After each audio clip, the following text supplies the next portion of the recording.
Oke, perkenalkan nama gue Aldi dan ini video pertama gue yang sebenarnya gue mau buat video ini atau gue akan terus membuat konten tentang semua pekerjaan, mau pekerjaan yang mudah sampai yang susah, dan gue akan memperkenalkan dunia pekerjaan itu sendiri ke kalian yang masih belum tahu. Dan kali ini gue punya temen yang menurut gue dia masih baru di dunia usaha, tapi dia masih muda. Siapa dia? Ini dia Prayoga Wahyu Eka Pramono. Ya bang. Halo sobat Gerak. Jadi Prayoga ini dia punya usaha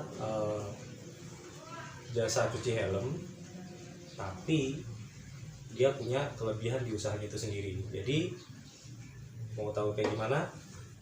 Mari kita coba. Mari kita cek. Oke, jadi kan lu nih baru pertama kali ya buat usaha ini kan? Iya. Nah, terus lu kepikiran apa sih kok tiba-tiba mau buka namanya cuci helm gitu? Sebenarnya gini ya, mungkin untuk sobat Gerak juga, gua itu sebenarnya ada dua. Pertama di pikiran gua itu cita-cita gua sebagai seorang tentara. Terus yang kedua, pengen banget nih tongkrongan tuh kayak pembahasannya kayak kapan lah bisnis gitu, tentang bisnis atau saham gitu. Jadi mungkin gue cerita dulu sebentar lah ya. Cerita agak cepet. Jadi gue awalnya itu gue ditawarin angkringan, tapi karena gue nggak cocok, terus gue juga itu nggak disetujuin sama orang tua gue. Akhirnya gue sempat mikir tuh seminggu, gue ditawarin lah sama teman gue juga stiker. Tapi mungkin dari kita yang masih labil juga, gue yang nggak tahu cara gimana sih penjualan stiker, karena it's not my passion gitu loh, itu bukan passion gue gitu. Dan akhirnya tiba-tiba kepikiran lah gue ngebuka jasa cucian helm, pencucian helm. Karena dari situ gue ngerti lah dikit-dikit detailingnya. Gue main helm itu hampir setahun lah. Nah itu alasan kenapa gue buka toko cuci helm yang gue namain Gerak ini. Gitu. Dan ini kan banyak orang yang bingung nih, kalau misalkan mau mulai usaha pasti yang nomor satu tuh modal, ya kan? Kalau untuk modalnya sendiri jatuhnya mahalkah atau murahkah atau bagaimana? Oke, gue sebelumnya mungkin kalau modal, gue serius teman-teman, gue tuh dulu modal itu dari bokap gue sendiri. Jadi waktu itu nggak sengaja ibarat kata namanya tuh perlengkapan paket cuci gue udah habis. Gue mintalah ke orang tua gue, nah dia dibeliin. Itu gue online ya, lewat jasa online. Nah karena gue mengira itu masih ada setengah, ya udahlah akhirnya gue pakai. Jatuhnya sebenarnya itu kayak modal dari bokap juga ya. Nah setelah berjalan beberapa minggu barulah gue beli sendiri, jadi kayak gitu. Dan untuk selama lo menjalankan usaha ini, pasti kan namanya kita usaha kan, pasti kan ada yang namanya kesulitan atau ada yang namanya dapat bonus gitu. Dan untuk plus minusnya selama lo melakukan usaha ini tuh apa aja sih? Plusnya dulu deh enaknya dulu deh gitu. Maaf teman-teman ya kalau lagi batuk, emang kondisi badan. Plus minusnya yang gue rasain kalau dari helm ini, kadang kendalanya ada gitu, kayak visor. Mungkin kalau kalian nggak tahu visor tuh, ini namanya visor. Ini visornya. Itu biasanya kalau kita nggak ahli itu bisa patah. Itu plus minusnya. Karena kan kita itu ibarat kata gini coy, visor itu lu harus benar-benar lu perhatiin. Jadi jangan lu paksa gitu loh. Kalau emang ada bunyi ya, kalau ibarat kata bahasa gue bunyinya krek aja, itu tuh lu udah harus perhatiin banget gitu loh. Itu juga gue belajar ya dari para teman-teman gue yang gue sebutin gak apa-apa lah ya, dari Bang Dimas, Vanino Helmet, ada juga toko cuci helm yang sama juga, gue dapat info dari dia, BRH Helmet. Itu sih plus minusnya. Jadi kelemahannya itu yang masih gua akuin, visor emang agak berat. Masih agak berat ya. Tapi untuk untungnya sendiri Kalau untuk untungnya sendiri itu atau bonusnya atau hal yang membuat lo merasa nyaman ada di usaha ini. passion gue sih, gampangnya passion gue. Hmm. Keuntungannya itu passion gue, jadi gue udah ngerti. Ya udah, gue ngejalanin aja gitu. Karena kan kalau yang sesuai sama hati kita tuh keuntungannya enak gitu kan, berjalan gitu. Gitu. Jadi buat teman-teman kalau misalkan kalian membuka usaha helm, itu yang harus pertama diperhatikan visornya dulu. Karena bagian tersulit dari semua helm itu visor ternyata. Dan gue juga penasaran nih kan lu ini masih muda, terus lu mau buka usaha helm yang sesuai dengan passion lu gitu. Target lu mau kemana sih setelah sesudah membuka usaha itu? Target lu kemana sih? Kalau soal target, gue sebenarnya jujur teman-teman, gue tuh di toko gue ini, di Garden Medcare ini, gue nggak ada target penuh untuk selamanya ke toko ini ya. Karena ya yang tadi gue bilang tadi di awal, gue itu target gue sebenarnya mau jadi teknik, udah itu aja. Terus kalau ini ibarat kata cuma sampingan. Jadi kalau lu udah punya sesuatu yang pengen lu kembangin, jalanin gitu loh. Tapi tetap lu harus punya dua tujuan. Jadi ibarat kata ini sampingan, satu mana yang harus lu seriusin gitu loh. Jadi lu punya dua tujuan nih. Jadi ibarat kata kalau salah satu ada yang lebih menguntungkan, nah lu tinggal pilih. Gitu worth it lah ya. Jadi lu dengan hobi lu bisa menghasilkan lah gitu. Benar. Oke.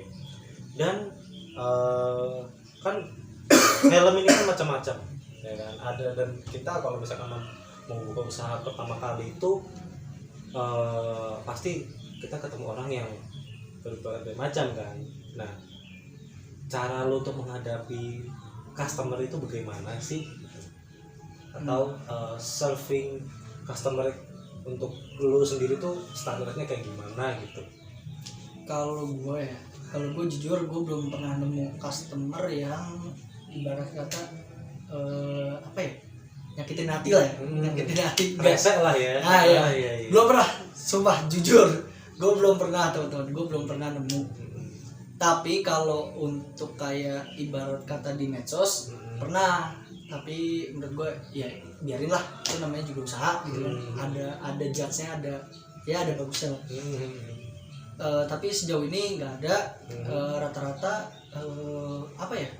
jawaban mereka baik-baik juga. Kadang gue dapet ulasan yang dimana mereka puas gitu loh dengan kebersihan yang gue jalanin di dalamnya ini gitu loh. Gitu. Jadi intinya tetap fokus sama apa yang kita kerjakan dan tidak usah peduli kata-kata jelek dari luar lah ya. Gitu. Oke. Dan kan kalau kita ngomongin helm, kita pasti kan ngomongin yang namanya motor, ya kan? Kalau helm dan motor yang misal contohnya gini deh, gue punya temen motornya itu dia motornya Astrea, tapi helmnya tuh helm full face gitu. Full face. Ya kan? Lu pasti pernah sering nemuin. Gua pernah sering nemuin itu. Nah, menurut lu itu gimana itu?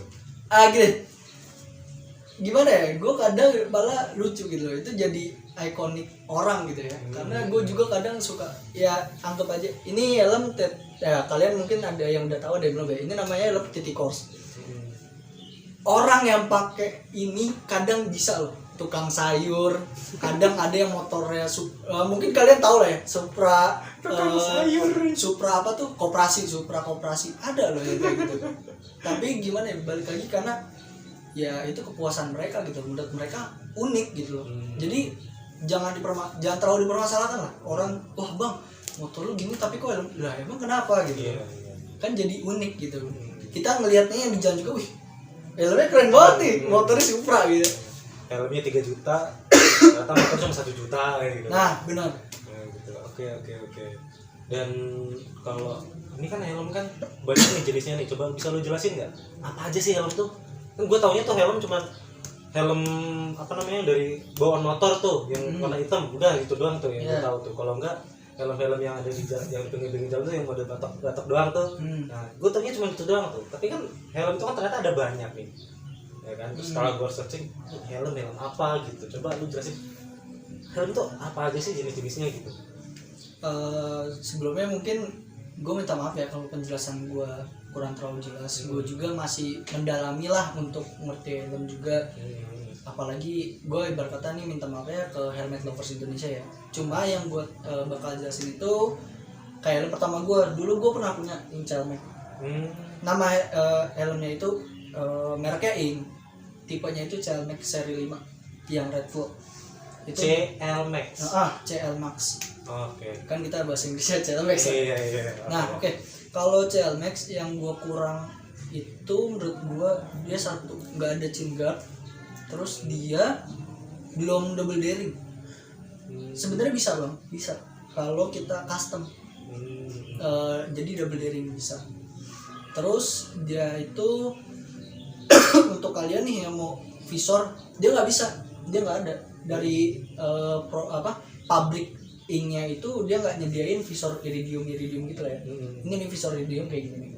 Dia nggak ada, jadi kita tuh harus custom. Jadi ibarat kata kan kunciannya dia itu bentuknya kayak apa ya? Kayak agak ngelengkung, terus di sini juga agak ngelengkung. Jadi ada dua jalan lah. Itu harus di custom.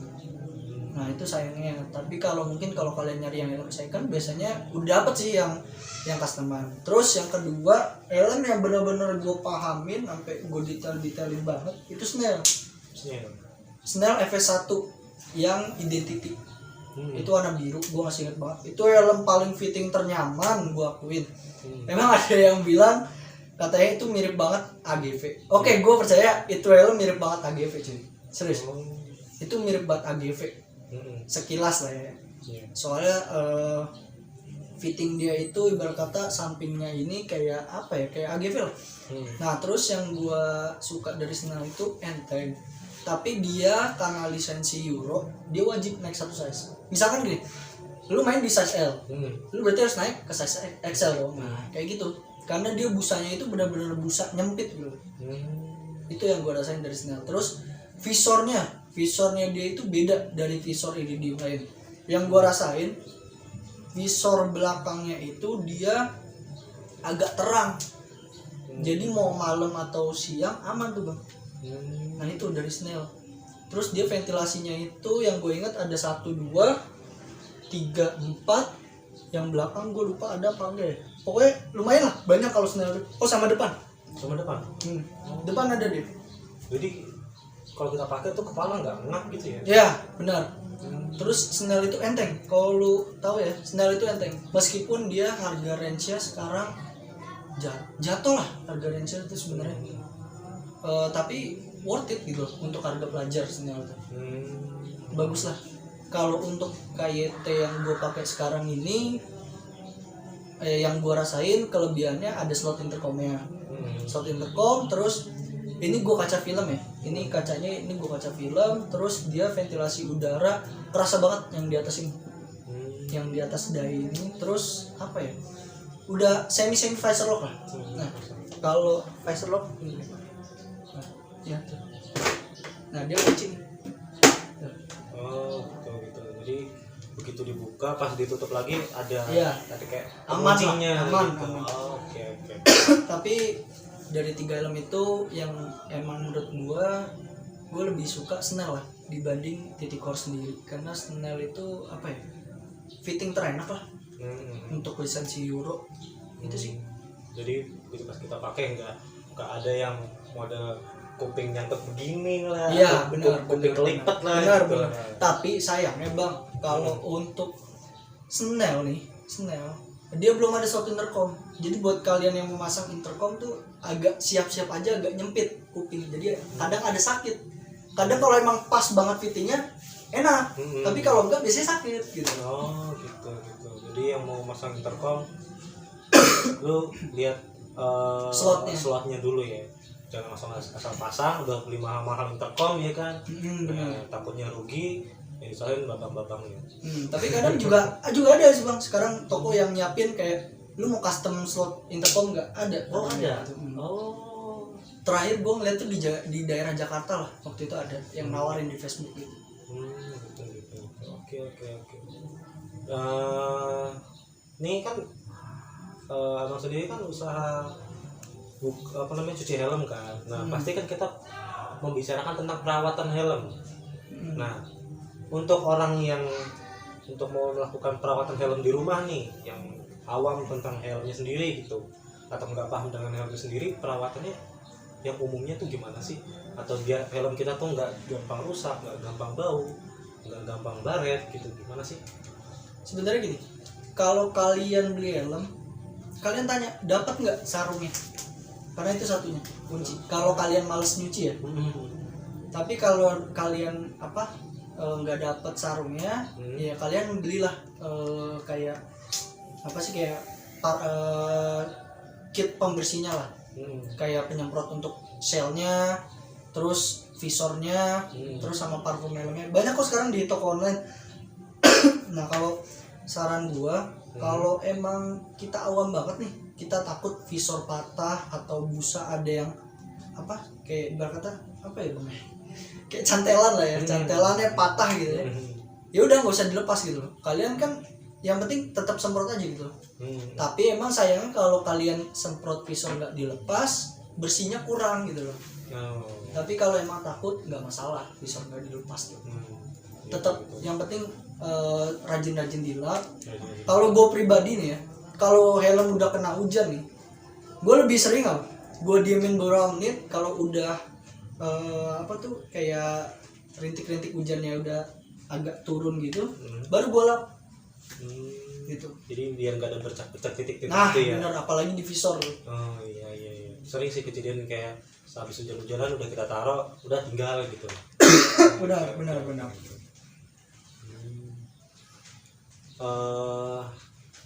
Satu lagi nih bang, kan abang ini kan hobi untuk helm, merambah ke cuci helm gitu. Ada pesan nggak bang untuk orang-orang yang mau buka usaha, startnya dari hobi nih? Tips dan triknya tuh apa untuk buka usaha sesuai hobi gitu? Kalau gue nih bang ya, gue pribadi, gue cuma pengusaha yang masih ngerintis, belum sukses banget. Cuma gue untuk yang kaula muda lah ya, anjay bahasa gue keren banget, gila. Kaula muda, santuy. Keren banget. Gue pengen kalian yang orang-orang muda itu tuh cobalah, kalau kalian punya hobi, entah kalian di sepatu, entah kalian di pakaian, entah kalian di helm kayak gini, atau kecilnya besarnya lah ya, besarnya itu motor. Yaudah kalian kembangin gitu loh. Nggak perlu sampai kalian mikir, wah ini harus ada alatnya. Cobalah untuk standar dulu. Kalau emang udah sekiranya udah ada dana, baru naik gitu. Pesannya sih pesannya gitu aja. Intinya kalau emang ada hobi, ada passion, pasti apa yang kita jalanin tuh kesannya lancar gitu, enak, nggak ngebebanin juga gitu. Tapi pribadi gue juga toko pasang surut lah ya. Kadang bisnis tuh suka pasang surut. Nah buat kalian nih yang muda-muda juga, kalau udah passion mau kalian pasang surut, itu pasti kalian nggak ngerasain yang namanya aduh gue kayaknya gagal. Nggak bakal, sumpah jujur nggak bakal kalian yang namanya ngerasain kayak aduh kayaknya gue nggak ada apa. Nggak, karena itu udah passion. Jadi lu kayak mikir ya udah sih santai aja gitu, karena itu hobi lu gitu. Kalau misalkan kalau helmet care gini kan, kalau nggak ada pelanggan, ibarat kata semprotan gue masih ada kan bang. Nah itu yang gue enak. Gitu. Jadi sampai pelanggan tetap senang aja kita. Senang aja gitu. Passionnya gitu kan. Yang penting gue juga bisa tidur ya. Bisa tidur gue. Mau promosi dulu nggak nih? Lu kan punya toko nih ya, lu promosi dulu lah. Boleh lah ya. boleh sampai bilang ya mungkin kalian bisa ngecek Instagram kita di Gareng Helmet Care. Di sana kita juga nggak cuma nyediain jasa cuci aja, kita juga ada visor, visor sama ratchet PNP itu tuh ratchet custom lah tuh. Visornya kita lagi ngestok untuk kayak TR10, RC7 sama K2R. Itu aja sih. Terus untuk jasa helm ada price listnya kok di laman SG-nya ada kok. Itu mau kita promo terakhir nih besok nih. Jadi promo tuh terakhir kita besok opening coating. Tapi ada promo lagi nggak? Mungkin nanti bakalan ada. Ditunggu promo lagi. Iya mas, masih ada di di brand di bio Instagram ya. Sorry gue nggak terlalu ngerti Instagram. Di bio Instagram ada. Kita lokasinya itu di kampung, nggak lebar banget lah. Tapi untuk lokasi udah detail banget lah di situ. Di Cibinong sekitaran Bogor lah. Pokoknya orang-orang Bogor datang aja ke toko. Oke, siap. Jadi buat kalian yang mau buka usaha, start dari hobi. Karena mau sesulit apapun, ketika sudah hobi atau sudah passion, itu akan jadi lebih bermakna. Sekian dari gue Aldi. Gue juga. Salam peluang.